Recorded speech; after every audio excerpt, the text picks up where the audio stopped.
శ్రీ గురుపే నమః, శ్రీ మాత్రే నమః. వెల్కమ్ టు విఎంకే ఆస్ట్రోనిమాల ఛానల్.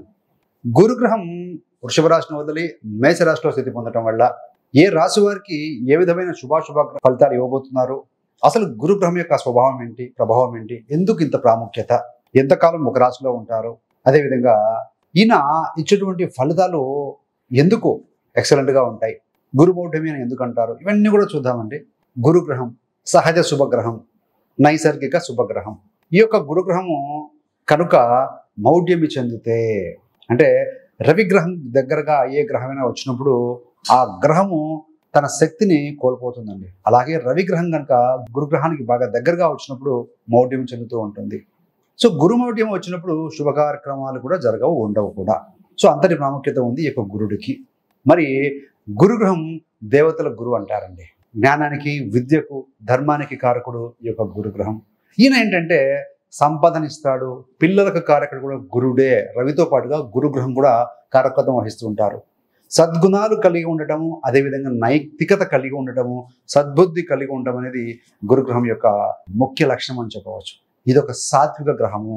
మరి గురుగ్రహానికి సంబంధించిన దిక్కు చూస్తే తూర్పు దిక్కు అండి, ఈస్ట్ డైరెక్షన్. అదేవిధంగా నార్త్ ఈస్ట్కు గురుకేతువులు. రంగు చూస్తే పసుపు రంగు, గోల్డెన్ ఎల్లో కలర్ ఇండికేట్ చేస్తుంది. అసలు ఈ గురుగ్రహము సహజ బచక్రంలో ఏ స్థానంలో స్వస్థానము, దేంట్లో మూల త్రికోణము, దేంట్లో ఉచ్చ, దేంట్లో బలహీనం పొందుతుంది చూస్తే గురుగ్రహానికి స్వస్థానము మీనం అవుతుంది, మూల త్రికోణం అనేది ధనుస్సు రాశి అవుతుందండి. అంటే స్వస్థానం కంటే బలమైన రాశి మూల త్రికోణ రాశి, అది ధనస్సు. ఉచ్చక్షేత్రం ఎగ్జాల్టెడ్ ప్లేస్, బలమైన స్థానం ఏంటంటే కర్కాటకంలో గురుగ్రహము ఎగ్జాల్ట్ అవుతారండి. మరి బలహీనము లేదా డెబిలిటెడ్ పొందే ప్లేస్ ఏంటంటే మకరంలో బలహీన పొందుతారు ఈ యొక్క గురుగ్రహం. మరి ఎంతకాలం ఉంటుంది ఒక రాశిలో అంటే రమారమి దాదాపుగా 1 సంవత్సరం పాటుగా గురుగ్రహము ఒక రాశిలో ఉంటారు. ఎంత శుభగ్రహం అంటే ఒక రాశిని వదిలి ఇంకో రాశికి వెళ్ళినప్పుడు అప్పుడే ఆ నదికి సంబంధించిన పుష్కరాలు కూడా ఆరంభమవుతూ ఉంటాయండి. అందుకనే ఇంత ఘనంగా మనం చెప్పుకోవటం అనేది జరుగుతూ ఉంటుంది. మరి దృష్టిలో ఉండవా అంటే గురుగ్రహానికి కూడా విశేష దృష్టిలు ఉంటాయండి. ప్రతి గ్రహానికి 7వ దృష్టి ఉంటుంది. ఈ యొక్క గురుగ్రహానికి ఏంటంటే 5వ దృష్టి, 7వ దృష్టి, అదేవిధంగా 9వ దృష్టి కూడా ఉంటుంది. సో ఈ విశేష దృష్టిలో అంటూ ఉంటారు. ఈ యొక్క గురుగ్రహం మిథున రాశిలో స్థితి పొందబోతున్నారు కదా. మిథున రాశికి అధిపతి బుధ గ్రహం. మిథునం అనేది సహజంగా ఆర్థిక వ్యవహారాలకు సంబంధించిన రాశి. అదేవిధంగా ఆర్థిక నిర్వహణ, ఉద్యోగాల్లో మార్పు, చేర్పు అనేది చోటు చేసుకుంటాయండి.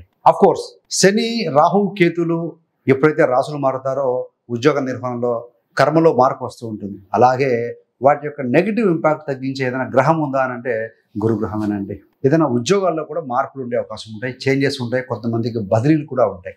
అదేవిధంగా మిథున రాశి మనం కనుక సింబల్ చూస్తే ఒక జంట ఉంటారండి. అంటే ఏంటంటే ఇది ఒక లైంగిక సంపర్కానికి, లైంగిక అనుకూలతలకు సంబంధించినటువంటి రాశి అని చెప్పవచ్చు.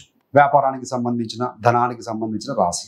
సహజ చక్రంలో మేషం నుండి మొదలెడితే మేషం, వృషభం, మిథునం 3rd హౌస్. 3వది ఏంటంటే కామ్య త్రికోణం అంటారు. ధర్మ, అర్థ, కామ్య, మోక్ష త్రికోణాలు ఉంటాయి కదా. కామ్య త్రికోణం డిజైర్స్ అని ఇచ్చేదన్నమాట. ఎక్స్పాండ్ చేసే గ్రహం బుధగ్రహం. సహజంగా బుధగ్రహానికి గురుగ్రహం తటస్థం, న్యూట్రల్గా ఉంటుందండి. కానీ గురుడు మాత్రం బుధుడిని దుష్టుడిగానే, ఎనిమిగానే పరిగణిస్తూ ఉంటారు. సో కాబట్టి ఏంటంటే గురుగ్రహం బుధుడింట ఉన్నారు కాబట్టి కమ్యూనికేషన్ రంగంలో ప్రపంచవ్యాప్తంగా, ఇండియా కావచ్చు, ప్రపంచవ్యాప్తంగా చాలా మార్పులు, చేర్పులు ఉంటాయి. అదేవిధంగా బిజినెస్, వ్యాపార రంగంలో కూడా చాలా డెవలప్మెంట్, ప్రాస్పెరిటీ, ఇంప్రూవ్మెంట్, మార్పులు, చేర్పులు ఉండబోతున్నాయని చెప్పాలి. బాగానే ఉంది. మరి గురుగ్రహము ఎంతకాలం, ఏ రోజు నుండి ఏ రోజు వరకు ఉండబోతున్నారంటే 14 మే 2025 ఈయన మిథున రాశిలో ఎంటర్ అవుతారు. 2 జూన్ 2026 వరకు ఉంటారండి. కాకపోతే అతిచారంతో వేగంగా ముందుకు వెళ్ళి 19 అక్టోబర్ 2025 తేదీ నుండి 5 డిసెంబర్ 2025 ఉదయం వరకు కూడా ఆ 46 రోజుల పాటుగా వేగంగా ముందుకు వెళ్ళి కర్కాటకంలో ఉంటాడు. మళ్ళీ 5 సాయంత్రం డిసెంబర్ నుండి ఆయన వచ్చి మళ్ళీ 2 జూన్ 2026 వరకు కూడా మనకు మిథునంలో ఉంటారు. అంటే మొత్తంగా దాదాపుగా 1 సంవత్సరమే అతిచారంలో ముందుకు వెళ్ళి మిథునాన్ని వదిలి కర్కాటకంలో 46 రోజులు వచ్చి మళ్ళీ వెనక్కి వచ్చేస్తాడు. ఆయన మిథునంలోనే ఉంటారు. సో ఇది మొత్తంగా ఆయన ప్రయాణ కాలం. గురుగ్రహ స్థితి అనేది మిథున రాశిలో ఉండటం వల్ల వృశ్చిక రాశి వారికి ఎలాంటి శుభాశుభతలు ఇవ్వబోతున్నారో చూద్దామండి. వృశ్చిక రాశికి అధిపతి కుజగ్రహం. వృశ్చిక రాశిలో విశాఖ 4 పాదం, అనురాధ 4 పాదాలు, జ్యేష్ఠ 4 పాదాలు, మొత్తం 9 నక్షత్ర పాదాలు ఉంటాయి. సో వీరందరికీ కూడా మనం చెప్పుకోబట్టి యొక్క ఫలితాలు వర్తిస్తాయండి. ద్వితీయ పంచమాధిపతి గురుగ్రహం అవుతారు వృశ్చిక రాశి మరియు వృశ్చిక లగ్నం వారికి. సో పరమ యోగకార గ్రహం అండి. విలువనిచ్చే గ్రహం కూడా గురుగ్రహమే, శుభగ్రహం వీరికి. ఇలాంటి గ్రహం అష్టమ స్థానంలో స్థితి పొందబోతున్నారు. మరి అష్టమ స్థానంలో ఉన్న గురుగ్రహం దృష్టి అనేది మీ యొక్క 12వ స్థానం మీద, అంటే గురుడికి 5, 7, 9 విశేష దృష్టిలు ఉంటాయి కాబట్టి సో 12వ స్థానం మీద, అదేవిధంగా మీ యొక్క ధన కుటుంబ స్థానం అనేటువంటి వాక్కు స్థానం అనేటువంటి 2వ స్థానం మీద, అదేవిధంగా ఆయన నవమ దృష్టి కూడా ఉంటుంది కాబట్టి మీ యొక్క 4వ స్థానం మీద దృష్టి పెడుతూ ఉంటారండి. మరి ఎలాంటి ఫలితాలు ఇవ్వబోతున్నారంటే అష్టమ స్థానం ఆయుస్థానం అవుతుంది, రీసెర్చ్ అవుతుంది, ఇన్హెరిటెన్స్ ప్రాపర్టీ పూర్వీకుల ఆస్తి అవుతుంది, మీ యొక్క ఇన్లాస్ నుండి వచ్చేటువంటి ఆస్తి ధనం కూడా అవుతుందండి. అంటే ఏంటంటే మీకు జీవిత భాగస్వామి కుటుంబ సభ్యుల నుంచి సమయానికి ధనం లాంటిది ఏదైనా కూడా కొంత ప్రోత్సాహకరంగా ఉంటుంది. అదేవిధంగా మీకు ఏదైనా బిజినెస్ పార్ట్నర్షిప్లో రావాల్సిన ధనం ఏదైతే ఉంటుందో అది కూడా మీకు గతంలో విడిపోయి ఉండవచ్చు, ఏదైనా ఇష్యూస్ ఉండి ఉండవచ్చు అండి.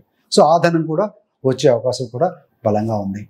అదేవిధంగా రీసెర్చ్ అంటే ముఖ్యంగా ఈ యొక్క అక్కల్ సైన్స్, సంఖ్యాశాస్త్రము, జ్యోతిషము, వాస్తు, రేకి, టారో రీడింగ్, ర్యారెట్ రీడింగ్ ఇలాంటివి ఎవరైతే ఇష్టపడుతూ ఉంటారో అలాంటి వారికి కూడా నేర్చుకోవడానికి, ప్రాక్టీస్ చేయడానికి, ముందుకు వెళ్ళడానికి కూడా దిస్ ద రైట్ టైం అని చెప్పవచ్చండి. అంతేకాకుండా ఏదైనా ఇన్సూరెన్స్ బెనిఫిట్స్ రావాలి అలాంటివి కూడా మీకు వచ్చే అవకాశం ఉంటుంది. డెత్ బెనిఫిట్స్ ఉంటాయి, ఇలాంటివి కూడా రావడానికి అవకాశం ఉంటుంది. మరి అష్టమ స్థానాల్లో ఉన్న గురుగ్రహ దృష్టి మీ యొక్క 12వ స్థానం మీద పడుతూ ఉందండి. అసలు ఏ స్థానాలు యాక్టివేట్ అవుతున్నాయి అంటే 4, 8, 12 స్థానాలు. ఈ 4, 8, 12 స్థానాలని మోక్ష త్రికోణం అంటాము. 12వ స్థానంలో అంటే ఏదైనా బ్యాడ్ హ్యాబిట్స్ ఉన్నా, నిద్రలేమి సమస్యలు ఉన్నా ఇలాంటివన్నీ కూడా త్యజించడానికి, కోల్పోవడానికి, తొలగించుకోవడానికి this is the best time అని చెప్పవచ్చు. నిద్రలేమి సమస్య ఉన్నవాళ్ళు మంచి అంటే సౌండ్ స్లీప్ రావడానికి కూడాను మెడిటేషన్ టెక్నిక్స్ కావచ్చు, ఇలాంటివి టెక్నిక్స్ కూడా ఫాలో అవుతారు అని చెప్పవచ్చు. మీలో సేవాభావం వెల్లి విరుస్తుంది. అదేవిధంగా దూర ప్రాంత ప్రయాణాలు చేయటం ఇవన్నీ కూడా మీరు చేస్తారండి.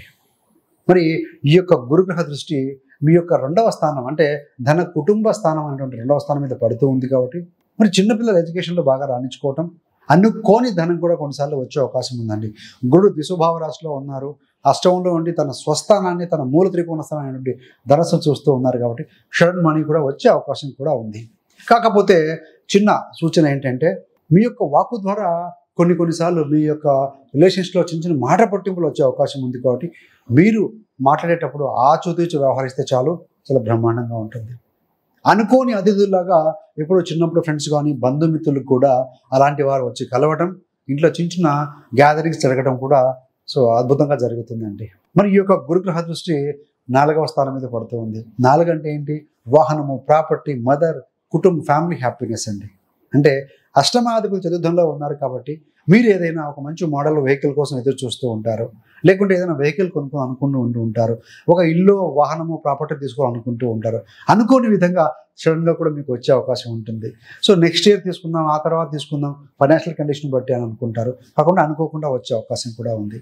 చిన్న సూచన ఏంటంటే అష్టమంలో ఉన్న గురు దృష్టి 4వ స్థానం మీద పడుతూ ఉంది, 4లో రాహు కూడా ఉన్నారు కాబట్టి ముఖ్యంగా ఏంటంటే వాహనం విషయంలో మీరు ప్రయాణాల విషయం జాగ్రత్తగా ఉండండి. చిన్నపాటి ఏదైనా ప్రమాదాలను కూడా ఇండికేట్ చేసే అవకాశం ఉంది. ఏది ఏమైనా ఇవన్నీ గోచార ఫలితాలు. మీ యొక్క జన్మజాతక చక్రం కూడా చెక్ చేసుకోండి, సరిపోతుంది. 4లో రాహు ఉన్నారు కాబట్టి అబౌవ్ ది గ్రౌండ్ ఎవరైనా అపార్ట్మెంట్స్ ఇలాంటివి కానీ ఏదైనా కొనుక్కోవడానికి కూడా అవకాశం ఉంటుంది.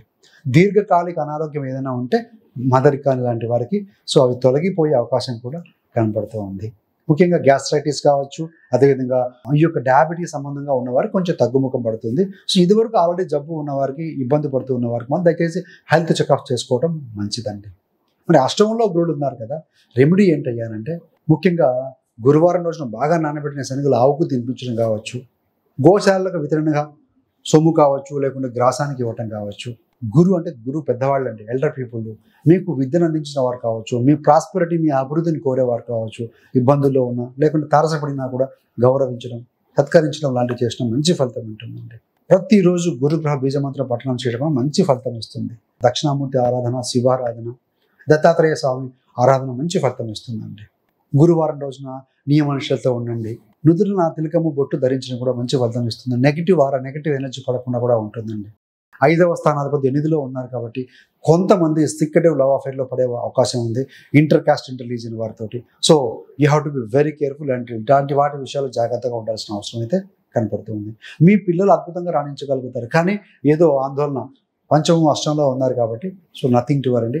గురుగ్రహ స్తోత్రం పఠనం చేయడం కావచ్చు, సో గురుగ్రహానికి సంబంధించి జపం, తర్పణం, హోమం చేయించుకుని అలాంటి ఏదైనా బాధలు ఉన్నా కూడా క్లియర్ అవుతుంది. So thanks for watching. ఇలాంటి మరిన్ని మంచి మంచి వీడియోల కోసం విఎంకే ఆస్ట్రోన్యూమాలజీ ఛానల్ సబ్స్క్రైబ్ చేసుకోగలరు. పక్కన ఉన్న బెల్ సింబల్ మీద క్లిక్ చేస్తే మేము చేసే ప్రతి వీడియో నోటిఫికేషన్ ద్వారా మీ దాకా అందుతుంది. సర్వేజన సుఖినో భవంతు. స్వస్తి.